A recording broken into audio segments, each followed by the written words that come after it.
आज के इस अत्यंत पवित्र एवं सात्विक कार्यक्रम को अपनी उपस्थिति से गरिमा प्रदान कर रहे सीआरपीएफ के director general doctor AP Maheshwari साहब, उनके साथ यहाँ पर उपस्थित सभी उनके साथी एडीजी और आईजी लेवल के ऑफिसर्स, मेरे साथ यहाँ मेरे इस स्वास्थ्य मंत्रालय में उपस्थित आप ही के वरिष्ठ अधिकारी श्री भारत भूषण वैद्य साहब और हजारों की संख्या में जो आज सीआरपीएफ के जवान इस कार्यक्रम के साथ जुड़े हैं, और वो सब मिलकर हम सबका, स्वास्थ्य मंत्रालय के सभी लोगों का, all India institute of medical sciences के डायरेक्टर डॉक्टर गुलेरिया का, ऑर्बो की चीफ डॉक्टर आरती विज का, हम सबका उत्साह बढ़ा रहे हैं। मैं हृदय की गहराइयों से आप सबका धन्यवाद भी करता हूं, अभिनंदन भी आप सबका करता हूं।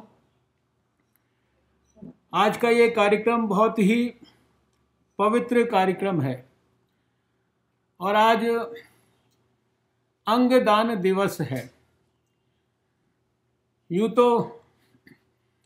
अंगदान से जुड़े हुए आंदोलन के साथ मैं लगभग पिछले 25 साल से जुड़ा हूँ, जब मैं दिल्ली में स्वास्थ्य मंत्री था। लेकिन मुझे ऐसा कोई कार्यक्रम स्मरण नहीं जिसमें एक ही कार्यक्रम में 79,000 और 572 इंसानों के द्वारा, और वो भी हमारे सीआरपीएफ के जवानों के द्वारा, अपने अंगदान का संकल्प लिया जाए और वो संकल्प पत्र एक साथ देश के स्वास्थ्य मंत्री को दिया जाए। मुझे याद नहीं आता ऐसा कोई भी कार्यक्रम। आपका ये प्रयास अत्यंत रोचक भी है और अनुकरणीय भी है, और जैसा मैंने कहा कि हम सब देशवासियों का उत्साह बढ़ाने वाला है। यूँ तो सीआरपीएफ का इतिहास ही हम सबको बहुत ज़्यादा मार्गदर्शन और प्रेरणा देता है। जिस देशभक्ति, सिंसियरिटी, कमिटमेंट, डेडिकेशन और अपना सर्वस्व देश और मातृभूमि के लिए न्यौछावर करने के पवित्र भाव से आप अपने जीवन का यापन करते हैं, वो देश के सभी लोगों को प्रेरणा देता है। सीआरपीएफ के जन्म के बारे में मैंने जब पता करने की, जानने की कोशिश की, तो ध्यान में आया कि सीआरपीएफ का जन्म तो शायद आज़ादी प्राप्त करने के पहले हो गया था, और उस समय मध्य प्रदेश के नीमच जिले में क्राउन रिप्रेजेंटेटिव पुलिस के नाम से इसका जन्म हुआ, और बाद में फिर इसको एक बटालियन से आज 246 बटालियन तक का जो विस्तार है। आज भी देश 1965 में और 1959 में जो हॉट स्प्रिंग इलाका है लद्दाख का, और 1965 में जो रण ऑफ कच्छ है गुजरात का, इन दोनों स्थानों पर सीआरपीएफ की बटालियंस के द्वारा, इनकी टुकड़ियों के द्वारा जो 59 में चाइना के खिलाफ और पाकिस्तान के खिलाफ 1965 में जिस प्रकार का बहादुरी का, समर्पण का जो परिचय दिया गया, वो आज भी सारे देश के लोगों को बहुत ही लोग उसको बहुत ही श्रद्धा भाव से स्मरण करते हैं। और अभी तो इतने वर्षों में देश में आंतरिक कितने प्रकार की समस्याओं को हम रोज सामना करते हैं। जम्मू कश्मीर में हमेशा टेररिस्ट और अलगाववाद, इसके लिए लगातार लोग पिछले कई दशकों से एक्टिव हैं। आज भी लोग लगातार इस दिशा के अंदर वहाँ पर अपने दुष्प्रयास करते रहते हैं। हम वामपंथी उग्रवाद को, नक्सलवाद को, माओवाद को और विशेषकर नॉर्थ ईस्ट में भी कितने प्रकार के वाद और अलगाववाद जो है वहाँ पर हमेशा चलते रहे हैं। लेकिन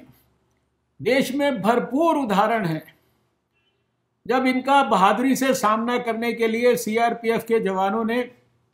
बहुत ही महत्वपूर्ण योगदान दिया है। और फिर पहले तो 5 साल में एक इलेक्शन होता था, आजकल तो हर साल ही कोई ना कोई कारण से कहीं ना कहीं इलेक्शंस होते रहते हैं। और जैसे ही इलेक्शन जैसी मैसिव एक्सरसाइज भारत के अंदर 135 करोड़ के देश में होती है, जिसको दुनिया की सबसे बड़ी सक्सेसफुल पावरफुल डेमोक्रेसी लोग कहते हैं, वहाँ पर आम चुनाव को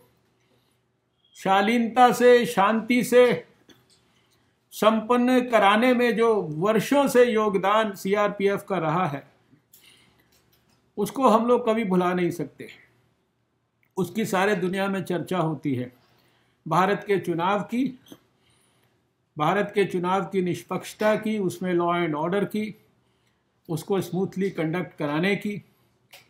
और दूर दराज के इलाकों में भी हम देखते हैं कि सीआरपीएफ के जवान उस काम को करते हैं। एक नहीं, पता नहीं कितने सारे योगदान है मानवता की सेवा के प्रति। और जैसा कि अभी पिछले समय में आपने इतने महत्वपूर्ण कार्यक्रम के साथ अपने आप को जोड़ा है, मेरे लिए ये बात कल्पना से परे है कि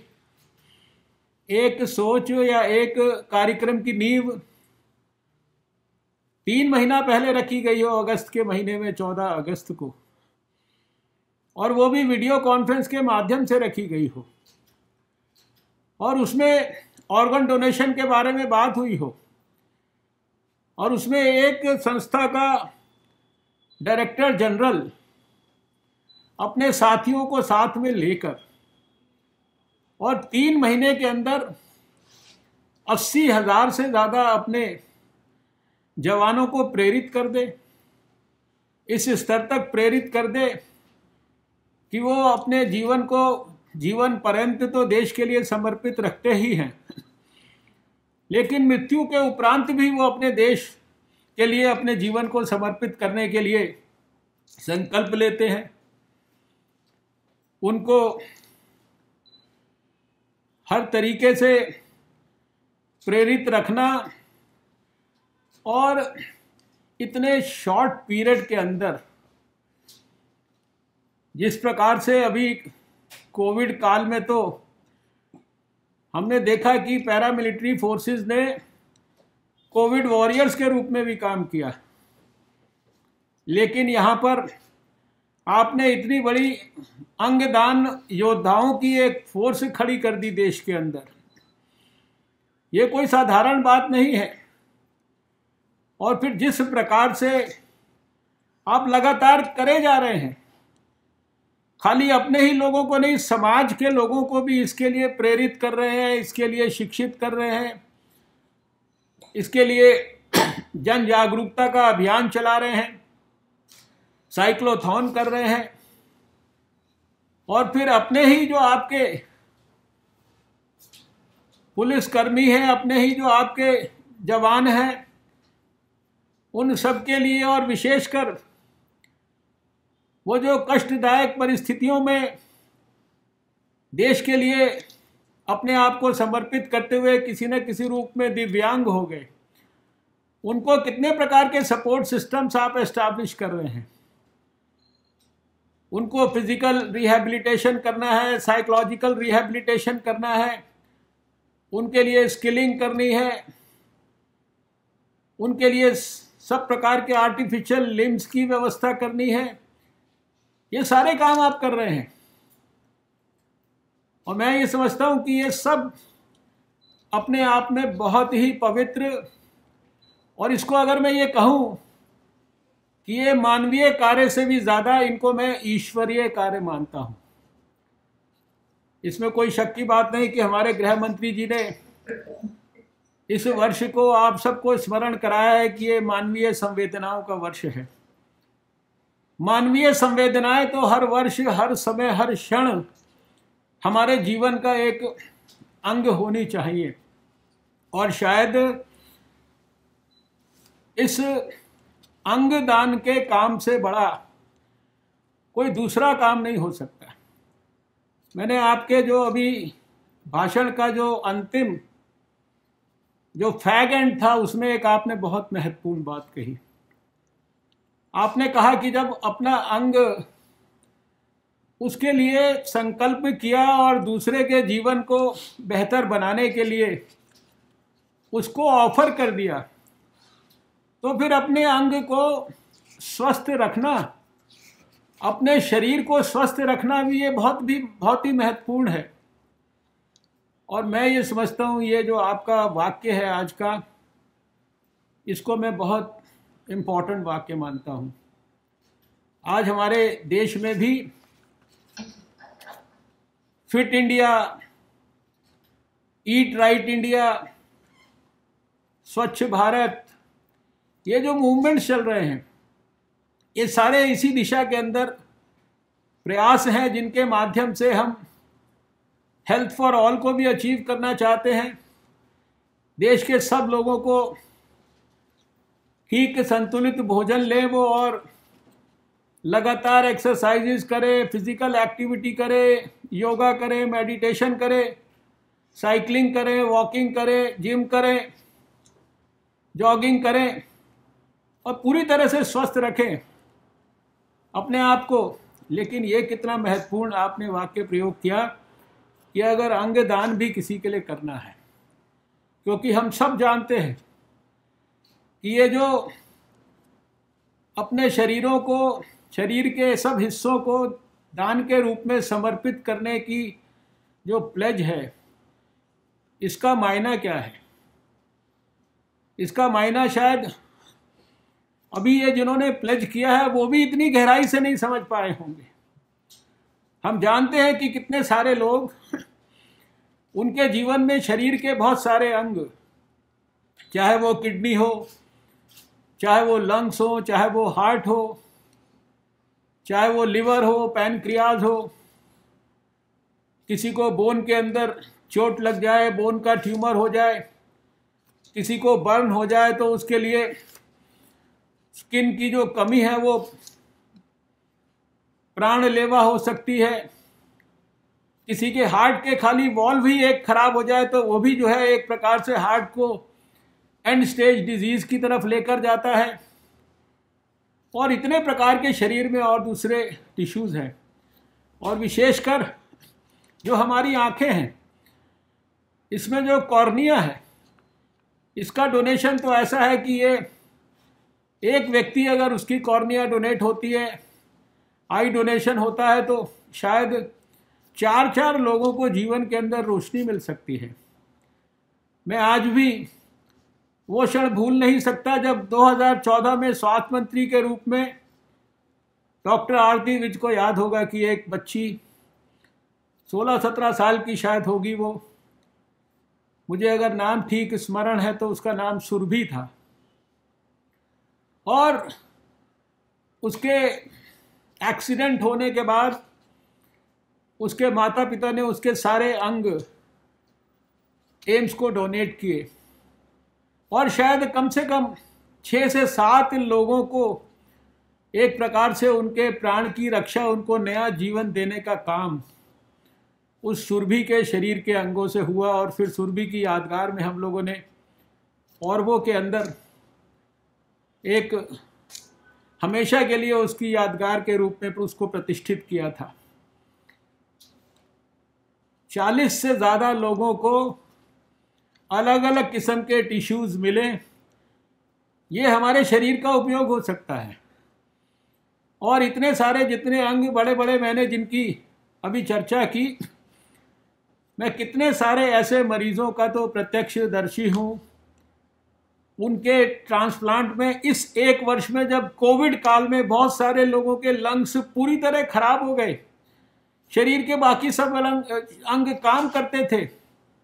लेकिन उनके प्राणों को हम इसलिए बचा पाए क्योंकि किसी दूसरे ब्रेन डेड का लंग हमने उनका ट्रांसप्लांट करने की योजना को सफलतापूर्वक क्रियान्वित किया। और किसी का लंग उपलब्ध था बेंगलोर में, तो उसका ट्रांसप्लांट हुआ चेन्नई में। और इसके लिए समयबद्ध तरीके से लंग को या हार्ट को एक स्थान से दूसरे स्थान तक पहुंचाने में जो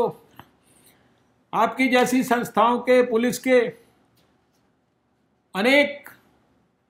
लोगों के द्वारा जो ग्रीन कॉरिडोर बनाकर जो सफलतापूर्वक इसको अंजाम देने का काम होता है, ये अपने आप में कोई साधारण बात नहीं है। इस विषय के इतने सारे पहलू हैं, लेकिन एक पहलू का जिक्र मैं ज़रूर करना चाहता हूँ। और ये पहलू इसलिए मैं जिक्र करना चाहता हूँ क्योंकि ये व्यवहारिक तौर पर और मेरे अपने व्यक्तिगत अनुभव का है। 1997 में जब डॉक्टर वीनू गोपाल इस संस्थान के डायरेक्टर थे, और उस समय हम लोगों ने दिल्ली में, मैं स्वास्थ्य मंत्री था, दधीची देहदान समिति जैसी संस्थाओं की स्थापना करके समाज के जिम्मेदार लोगों की उपस्थिति में अपने टोटल बॉडी डोनेशन को शरीर के बाद करने के लिए, खासकर मेडिकल कॉलेजेस के अंदर जब बच्चे पढ़ाई करते हैं, उनके लिए आप अपना पूरा शरीर डोनेट करें ताकि बच्चे आपकी बॉडी के ऊपर पूरी पढ़ाई ठीक से कर सकें। इस मूवमेंट को शुरू किया था। डॉक्टर वीनू गोपाल ने उस कार्यक्रम की अध्यक्षता की थी। नानाजी देशमुख ने, और उस कार्यक्रम में मैंने और मेरी पत्नी ने अपना टोटल बॉडी डोनेशन प्लेज किया था। मेरे पूरे सार्वजनिक जीवन में मेरे साथ मेरे किसी कार्यक्रम में मेरे पिता केवल एक ही बार अपने जीवन में गए। अपनी मृत्यु उनकी 99 में हुई, लेकिन उस कार्यक्रम में वो स्वयं मेरे बॉडी डोनेशन और मेरी पत्नी के बॉडी डोनेशन के प्लेज के ऊपर विटनेस के रूप में दस्तखत करने के लिए गए। इस प्रकार का उत्साह उनके मन में इस भाव के लिए था। उन्होंने अपनी आइज़ को डोनेट किया था, प्लेज किया था, उनकी भी इच्छा थी। लेकिन जब 99 में उनकी मृत्यु हुई तो बच्चों के रूप में हम इतने ज़्यादा भावुक थे कि जिसने स्वयं इस मूवमेंट को जन्म देने में महत्वपूर्ण भूमिका निभाई, उस समय मैं खुद ही भूल गया कि मुझे अपने पिता का आइज़ का डोनेशन करना है। मैं उनकी बॉडी का डोनेशन मेडिकल कॉलेज के लिए कर सकता हूँ, और ये इसका भावनात्मक पक्ष है। और इसलिए फिर मैं हमेशा ये बात लोगों को याद दिलाता हूँ कि ये प्लेज जो है आपने किया है, इसमें अपनी फैमिली मेम्बर्स को पूरी तरह से इन्वॉल्व करके रखिए, उनको भी भावनात्मक तरीके से इन्वॉल्व करके रखिए। और जिन मिथ्स की चर्चा प्रोफेसर गुलेरिया ने की है, ऐसे बहुत सारे हमारे यहाँ पे अंधविश्वास हैं। उनको अंधविश्वास ना भी कहकर हम ये कह सकते हैं हमारी धार्मिक प्रथाएं हैं। लेकिन समय के साथ जिस प्रकार से विज्ञान ने प्रगति की है, हमें अपनी धार्मिक मान्यताओं के बारे में भी दोबारा से विवेचन और विश्लेषण करके, ये कोई धर्म के खिलाफ नहीं है, किसी के प्राण की रक्षा करना, इससे बड़ा कोई ईश्वरीय कार्य नहीं हो सकता। और इसलिए फिर हम सबको जो संकल्प लिया है वो ठीक प्रकार से ज़रूरत पड़ने पर, अब ये तो पता नहीं है कि हमारे जीवन का अंत किस तरह होगा, किस परिस्थिति में होगा, हमारा कौन सा अंग कब इस्तेमाल हो पाएगा, लेकिन जिस भी परिस्थिति में जो कुछ भी होना है, चाहे वो टोटल बॉडी डोनेशन होगा या कोई पर्टिकुलर अंग होगा या कोई पर्टिकुलर टिश्यू होगा या बहुत सारी चीज़ें होंगी या आइज़ का डोनेशन होगा, इनमें से कुछ भी हमारे परिवार के सदस्यों के इन्वॉल्वमेंट और उनके साथ में एक प्रकार से सहमति के बगैर नहीं हो सकता। इसलिए आज के समय में इन बातों का भी ध्यान हमारे जो ये 80,000 जवान हैं, इस काम के लिए ऑनलाइन संकल्प तो किया होगा, लेकिन अपने बीवी बच्चों को, अपने भाई बहनों को, माता पिता को, सबको इस बारे में अवगत हमें कराना है। और मुझे पूरा विश्वास है कि जब इतने बड़े बड़े संस्थाएं इतने समर्पित भाव से इस काम में जुड़ेंगी, तो आज जो हमारे देश को, अभी डॉक्टर गुलेरिया ने आंकड़े भी आपके सामने रखे हैं, वो मैं दोहराना नहीं चाहता, कितने होते हैं, कितने चाहिए और कितने लोग अभी भी अंग के अभाव में मृत्यु का शिकार होते हैं। दुनिया के अंदर स्पेन जैसे देश, अमेरिका और इंग्लैंड में अभी भी जो ऑर्गन डोनेशन का मूवमेंट है वो हमसे काफ़ी आगे है। अगर वहाँ स्पेन में 48 ऑर्गन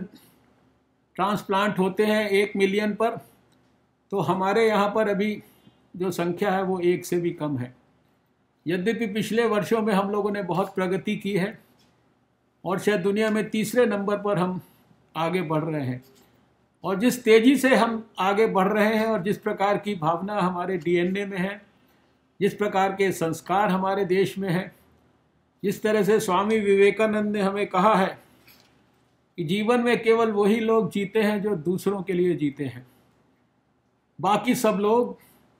जीते हुए भी मृतक के समान हैं। और दूसरों के जीवन को बेहतर बनाने के लिए आज लिया गया संकल्प, यह भी दूसरों के प्रति बहुत बड़ा समर्पण का भाव है। मैं आज के इस अवसर पर बहुत सारी बातें हो सकती हैं जो आपके साथ शेयर कर सकता हूं, लेकिन कोविड के युग में 2020 तो कोविड का युग ही माना जाएगा। और इसमें जिस प्रकार से हमारे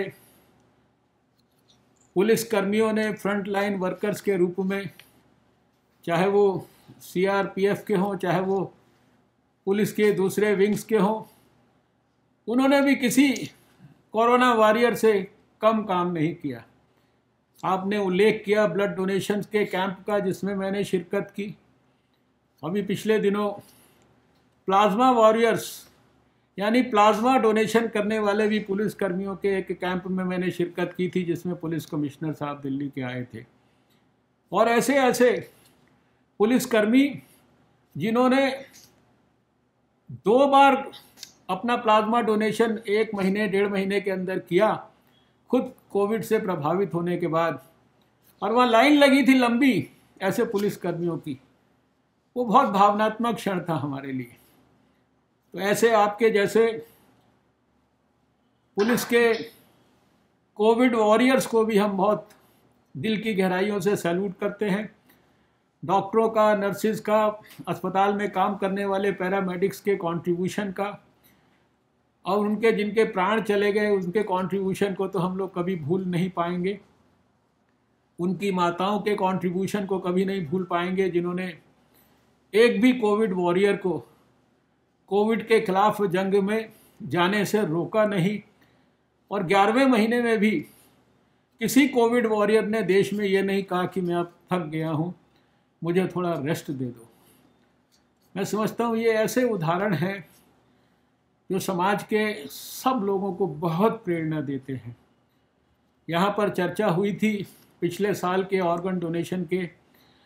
ऑल इंडिया इंस्टीट्यूट के ऑडिटोरियम में हुए कार्यक्रम की। वो कार्यक्रम भी बहुत ही प्रेरणादायक था, बहुत ही भावनात्मक क्षण थे उस कार्यक्रम के। उन लोगों के खुशी और उल्लास को भी, खुशी के आंसुओं को भी देखने का सौभाग्य मिला, जिनके परिवार में मृत्यु हो गई थी लेकिन ऑर्गन डोनेशन हुआ तो वो अपने परिवारजनों को दूसरे लोगों में देख रहे थे। और कितने सम्मान और श्रद्धा के भाव से जिन लोगों के परिवार में किसी को ऑर्गन मिला था, वो उन लोगों को देख रहे थे, उन लोगों से गले मिल रहे थे जिनके परिवार के लोगों ने मृत्यु जैसी आकस्मिक दुर्भाग्यपूर्ण घटना होने के बाद डोनेशन जो है उन लोगों के लिए किया था। मैं समझता हूँ यही हमारे समाज की शाश्वत ताकत है, यही हमारे भावनाओं की गहराई और सच्चाई है। हमें इंसान के रूप में जन्म लेने का भगवान ने सौभाग्य दिया है, लेकिन हम अच्छा इंसान बन जाएं, इस चुनौती को जो लोग सफलतापूर्वक निभाते हैं, इसमें सफलता प्राप्त करते हैं, मैं समझता हूँ उन्हीं का जीवन सफल और सार्थक है। आज के इस पवित्र अवसर पर डॉक्टर महेश्वरी साहब, आपको और आपके सभी साथियों को मैं हृदय की गहराइयों से नमन करता हूं, और जितने भी लोग कार्यक्रम में उपस्थित हैं सबसे मैं कहूंगा कि खड़े होके इन सब हमारे जो आज नए योद्धा, जो अंगदान योद्धा जो है 80,000, इनको नतमस्तक होकर प्रणाम करें।